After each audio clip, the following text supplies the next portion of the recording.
Le gouvernement australien ne fait de cadeaux à personne pendant cette crise sanitaire.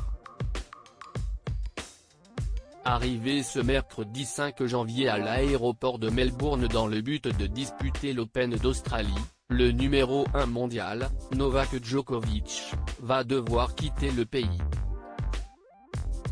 La raison ? Non vacciné, le champion de tennis serbe était muni d'une exemption médicale qui devait lui permettre de fouler le sol australien malgré son refus de la vaccination. Si tout paraissait en ordre, son équipe a malencontreusement rempli le mauvais formulaire lors de la demande d'obtention du visa. Et ce n'est pas parce qu'il est une star mondiale que l'Australie lui offrira un passe-droit.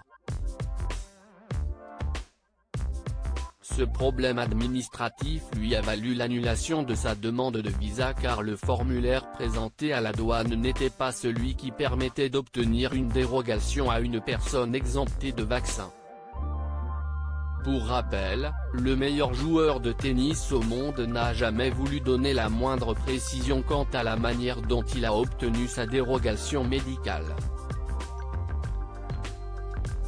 Scott Morrison, Premier ministre australien, il n'y aura aucune règle spéciale pour Novak Djokovic. Dans un premier temps, Novak Djokovic avait été placé à l'isolement dans une salle de l'aéroport de Melbourne, en compagnie de 2 policiers. Selon plusieurs médias, ses avocats ont déposé une injonction fédérale pour faire appel de la décision des autorités australiennes, qui lui ont demandé ce jeudi 6 janvier de quitter le pays sur le champ. Les ressortissants étrangers qui ne disposent pas d'un visa valide ou dont le visa a été annulé seront placés en détention et expulsés d'Australie, ont justifié les douanes australiennes.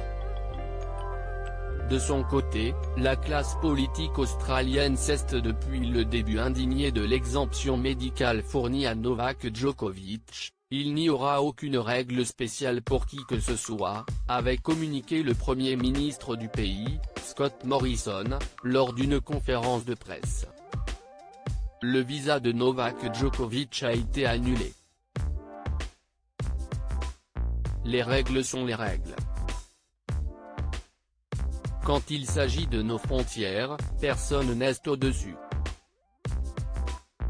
Nos politiques frontalières strictes ont été essentielles pour que l'Australie ait l'un des taux de mortalité les plus bas au monde depuis le Covid.